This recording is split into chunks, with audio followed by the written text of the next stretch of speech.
वार्तांकन रोखठोक बातमी।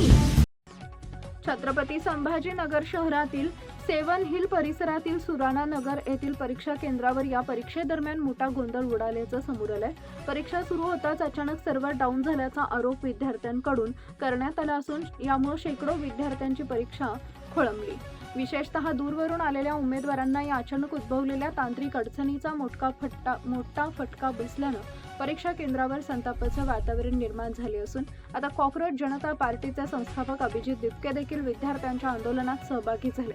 जोपर्यंत विद्यार्थ्यांच्या मागण्या पूर्ण होत नाहीत तोपर्यंत आम्ही इथून जाणार नाही अशी भूमिका दिपके यांनी घेतली आहे।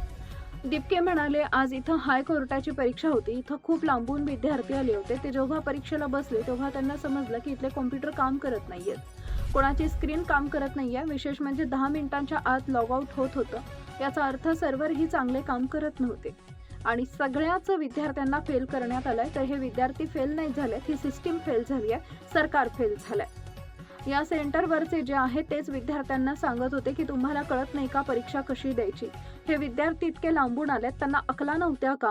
चांगले पीसी लावायचे, चांगले कीबोर्ड लावायचे, सर्व्हर नीट करायचं, स्वतःला अक्कल नाही या सरकारला आणि विद्यार्थ्यांची अक्कल काढतायत। मुलांची अशी मागणी आहे की पुन्हा परीक्षा झाली पाहिजे आणि लगेच झाली पाहिजे। जोपर्यंत जिल्हा सत्र न्यायालयाचे जज बाहेर येऊन लिखितमध्ये गॅरंटी देत नाही तोपर्यंत इथून कुणीच हलणार नाही। महाराष्ट्रातील महत्त्वाच्या आणि ताज्या बातम्या पाहण्यासाठी आमच्या जय हो न्यूज चॅनलला सबस्क्राइब करा आणि बेल आयकॉन प्रेस करा।